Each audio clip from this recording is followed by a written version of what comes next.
Assalamualaikum warahmatullahi wabarakatuh. Waalaikumsalam warahmatullahi wabarakatuh. Alhamdulillahilladzi anzalal Qur'an hudan linnas wa bayyinati minal huda wal furqan. Asyhadu an la ilaha illallah wa asyhadu anna Muhammadar Rasulullah. Allahumma salli ala Muhammad. Yang mulia sahibul hajat yang lagi berhajat saat ini dalam acara akikah dan khitan, Muhammad Azri Ilham Saputra bin Rudi Hardiansah. Ini dua orang nih. Yang khitannya mana, yang akikahnya mana? Satu orang. Oh, satu orang nih ya. Selanjutnya yang mulia Ketua RT 8 Desa Batang Sangir ya. Alim ulama, para pinispuh, para sesepuh sedaya engkang rawuh mriki, engkang kula hormati, ibu-ibu juga yang lagi sibuk menyiapkan konsumsinya, yang kami cintai, kami sayangi, bapak-bapak, ibu-ibu sekalian. Acara akikah ini dan khitan, sebenarnya akikah ini sudah ada sebelum zaman Rasulullah. Sebelum Kanjeng Nabi Muhammad, akikah itu sudah ada. Tapi beda karo Kanjeng Nabi akikah. Sebelum Nabi, orang jahiliyah itu akikah sembelih kambing. Darah kambing niku dioleskan ke kepala bayi. Jadi kepala bayi itu merah karena darah kambing tuh. Beda dengan akikah dalam Islam. Tapi tujuannya sama. Di tujuan akikah adalah mensyukuri anak lahir. Itu tujuan akikah. Sebab banyak orang yang pengen punya anak, nggak punya anak. Ada yang nikah sampai 10 tahun, udah ke dukun minta anak kan, nggak dapat juga karena ya disangkanya dukun banyak punya stok anak kan. Ternyata enggak. Ya, dia enggak langsung minta ke Allah, mintanya ke dukun. Ada orang udah habis biaya banyak untuk dapat anak. Maka bersyukur kita tidak ngabis biaya banyak, dapat anak. Bahkan ada orang yang bisa tiap tahun satu anaknya. Kalau tidak dibendung-bendung bisa ya mencoros dia kan. Jadi kita bersyukur dapat anak ini. Berapapun kita punya harta, pangkat jabatan yang tinggi, kalau tidak ada anak, kata orang yang kaya, yang punya jabatan tidak punya anak, katanya tidak bahagia. Walaupun kita kerja susah payah, pulang ke rumah pinggang sakit, masuk ke pintu rumah disambut oleh anak berlari, dirangkulnya kita, itu terasa kerja kita itu terasa ringan gitu. Ini nikmat punya anak. Oleh karena itu dalam Islam kita disuruh hari ke-7 kalau dalam Islam Hari yang paling baik untuk akikah itu anak umur 7 hari. Kalau tidak ada biaya, umur 14 hari. Kalau tidak ada biaya, umur 21 hari. Lewat 21, ulama berbeda pendapat. Ada ulama berpendapat lewat 21 boleh tidak akikah kalau tidak ada biaya. Tapi dalam mazhab Imam Syafi'i boleh akikah kapan saja. Tidak lagi ditentukan harinya, karena hari yang ditentukan 7, 14, 21. Begitu lewat tanggal 2 hari yang ke-21, maka boleh kapan saja, kapan adanya. Ada orang nanya, apakah boleh kita akikah langsung nikah? Di waktu nikah itu di akikah? Boleh. Yang belum kita dengar itu hari itu nikah, hari itu akikah, hari itu sunat. Nah, itu tidak ada. Itu tidak ada dengar ya. Tapi hari itu nikah, hari itu akikah boleh lah, menurut sebagian pendapat ulama. Untuk anak laki-laki 2 ekor kambing, untuk anak perempuan 1 ekor kambing. Orang mengatakan boleh tidak kita akikah dengan daging sapi? Menurut Syekh Ibnu Taimiyah, boleh akikah dengan sapi, tapi 1 ekor sapi. Misalnya kalau akikah dengan anak laki-laki kan 2 ekor kambing. Maka kalau mau pakai sapi 1 ekor sapi. Boleh juga 1 ekor sapi itu 7 anak misalnya, baik anaknya perempuan atau anaknya laki-laki. Bagaimana dengan beli kambing 1 ekor, misalnya 2.500.000. Kalau 2 ekor kambing berarti 5 juta. Lalu nggak usah pakai kambing, pergi ke Bedeng 8 beli daging sapi 5 juta. Anggap saja beli daging 1 kilo 100.000, berarti 5 juta 50 kilo. Boleh tidak seperti itu? Ada ulama yang mengatakan tidak boleh, karena waktu tukang potong sapi memotongnya itu dia tidak ada niat akikah. Innamal a'malu binniyat. Setiap amal itu mesti diawali dengan niat. Tidak boleh. Karena tidak boleh, maka ada orang sebelum dia pergi ke tukang potong sapi, dia pesan dulu ke tukang jagal, tukang potong sapi, Pak, kalau Bapak pagi besok potong sapi ini, niatkan untuk akikah. Ini namanya, misal Muhammad Azri Ilham Saputra, ini namanya. Maka di pagi itu tukang potong dia niatkanlah memotong sapi itu untuk akikah nama ini. Boleh enggak? Nah, kalau itu sebabnya tadi tidak boleh karena ada niat, maka dia niatkan. Tetapi ada muncul masalah lain. Apa masalah lain yang muncul? Misalnya, sapi itu beratnya 70 kilogram. 70 kilo berat sapi. Kita beli 50 kilo kan? 5 juta. Berapa yang tersisa? 20 kilo. Kira-kira yang tersisa 20 kilo itu oleh yang tukang sembelih tadi, tukang jual, kira-kira dijual apa tidak tuh yang 20 kilo? Dijual. Tentu dijual kan? Kalau tidak dijual kerugi dia. 2 juta dia rugi itu. Ya, itu dari segi daging aja yang 2 juta. Belum lagi tulang untuk sop kan?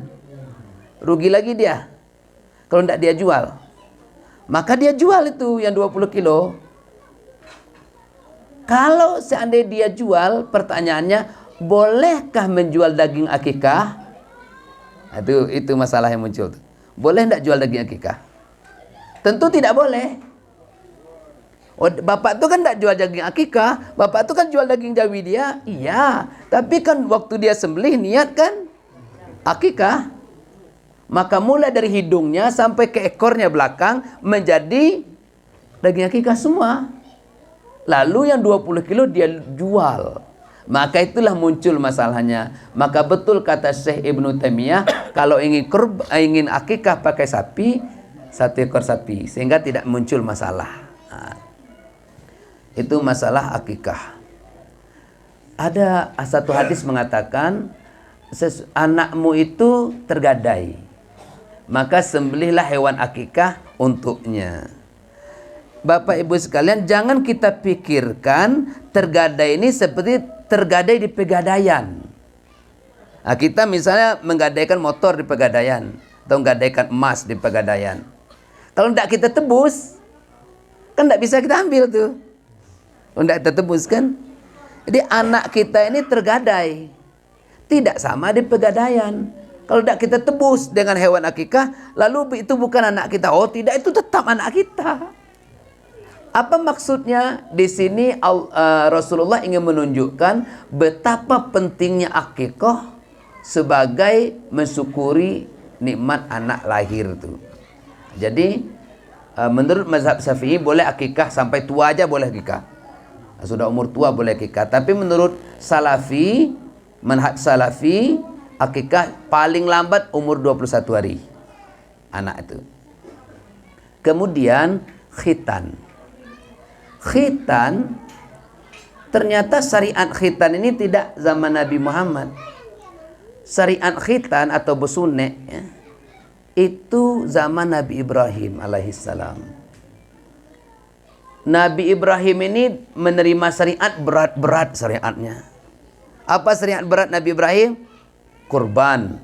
Itu kan berat tuh kurban tuh, karena awalnya menyembelih anak disuruh awalnya.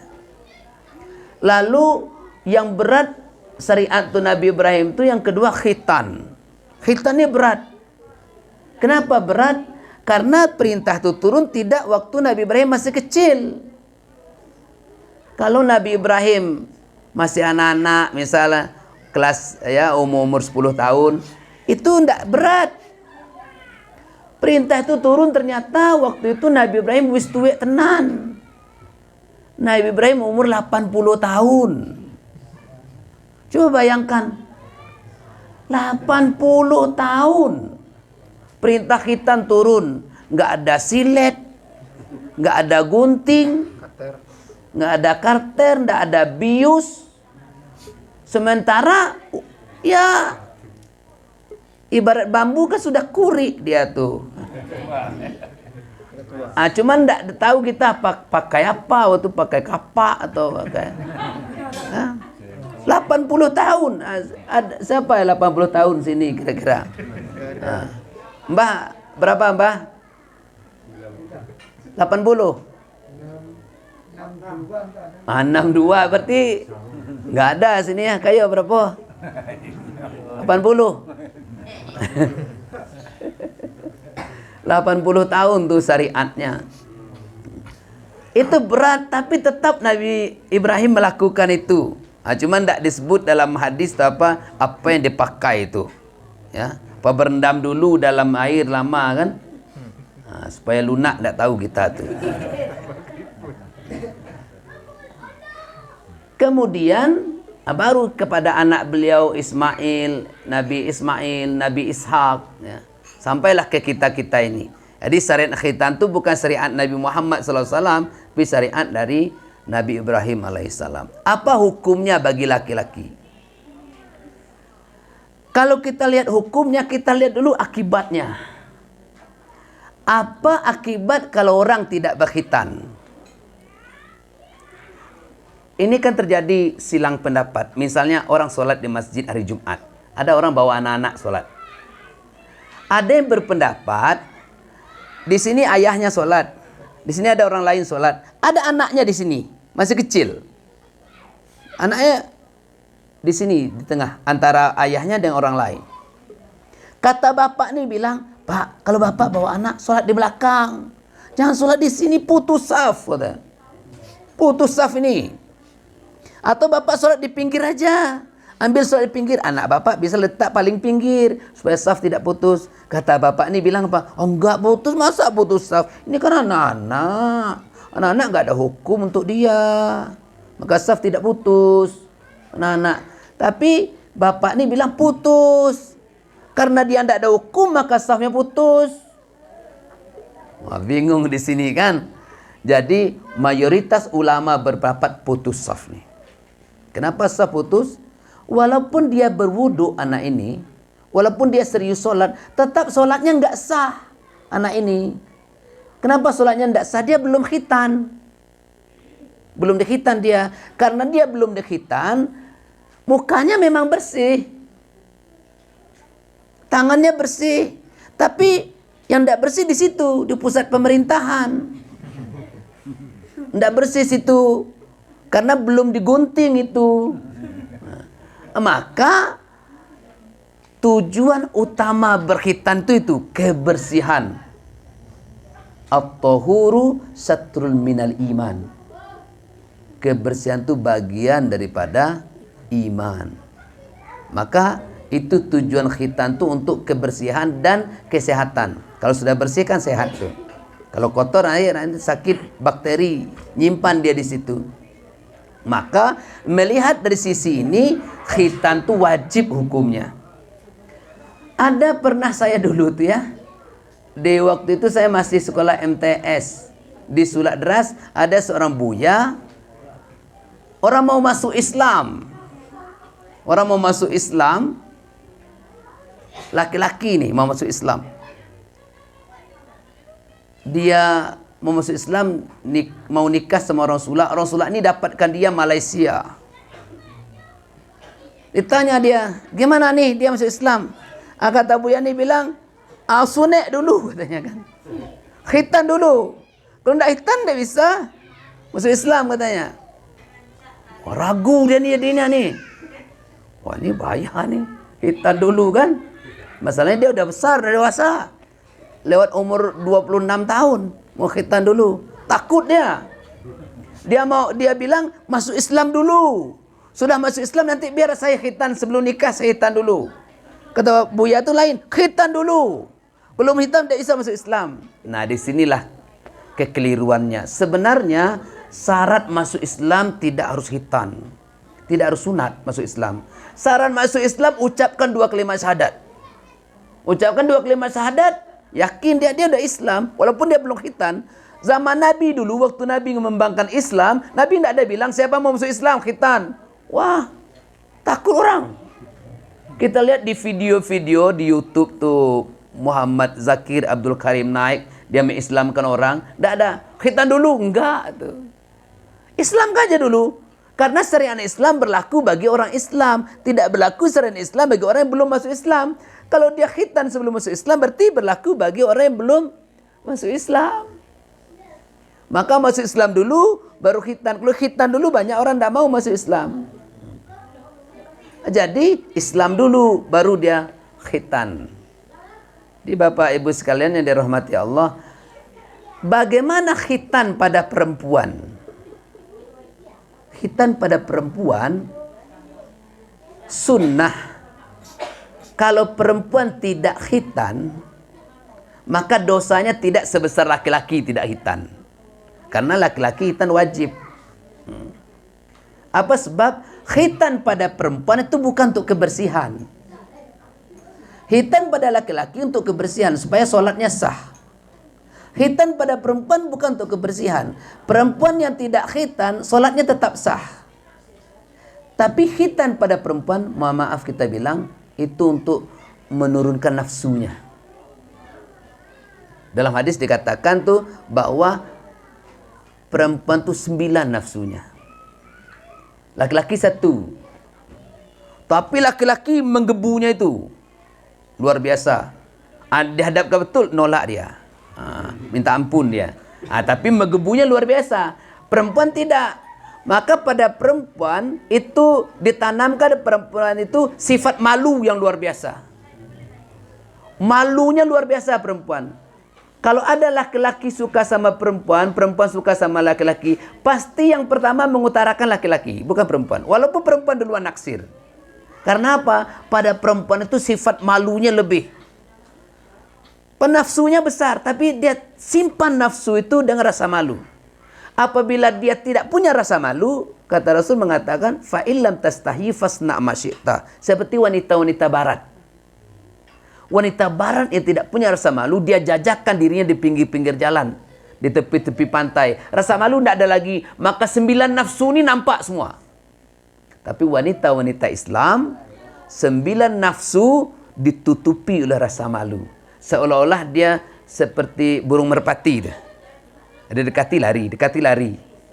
Tapi dia lebih. Maka khitan pada perempuan untuk itu, mengendalikan itu. Mengendalikan nafsunya yang 9 itu. Sedangkan khitan pada laki-laki untuk kebersihan. Terima kasih. Mohon maaf. Billahi taufiq wal hidayah. Assalamualaikum warahmatullahi wabarakatuh.